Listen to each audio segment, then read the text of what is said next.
54% of Niger has no access to clean water. That is over half the country. Even though this is a huge issue in my country, it is not the main one. My country's prominent issue is recurrent droughts and floods leading to food insecurity.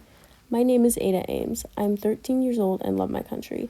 I live in a small rural town with very few houses where everyone knows each other. I have two brothers, Saifo and Zuri, who are both older than me. My parents work in agriculture and don't tend to get home till late. They have to work a lot to try to protect the crops because of all the floods and droughts that keep happening.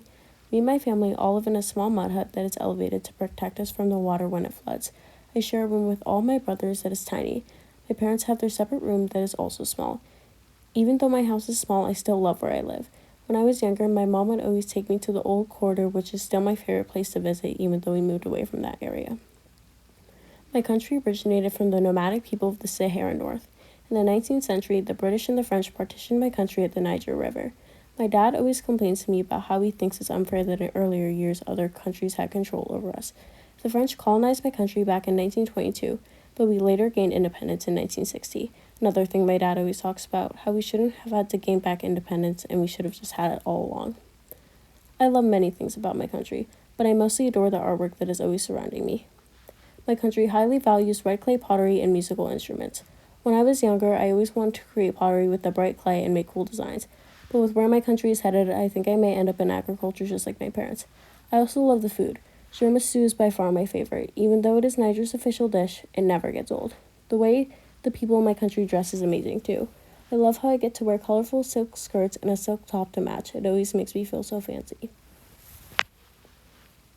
Even though there are many things that I do love, there are some issues that my country is facing.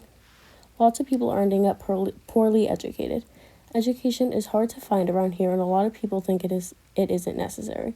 The same thing is happening with employment. There are so many jobs around here, so no one is getting the work done around town. Without jobs getting done, there's a lack of necessities, like medicine. Another vast concern is how rapidly people are dying due to diseases. In 2021, 24,997 people in my country died due to malaria. And that is only one disease. If we can't get access to better health care, our population is only going to keep decreasing. There are multiple concerns facing my country, but the main issue is recurrent droughts and floods.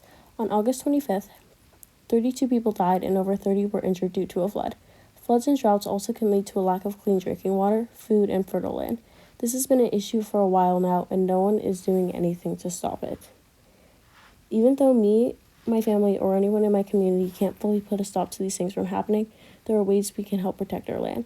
First of all, I think that we should educate farmers on how to protect the crops from being destroyed by the floods and droughts, so there will be less food insecurity throughout my country. The lack of food causes people to starve and allows more people to quickly get sick and die. People who work in agriculture should also contribute to protecting the crops and harvest certain crops earlier to protect them from being damaged and wasted. Though this is a problem in my country, it is not the only place it is happening. Global warming is a problem worldwide. Not only should my country be educated on how to help stop climate change, I believe that the whole world should too. I think everyone should use less carbon, have less food waste, use less fossil fuels, use renewable energy, and use more sustainable materials.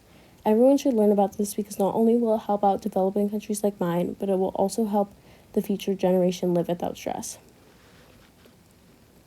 The droughts and floods that are happening frequently could leave my country suffering.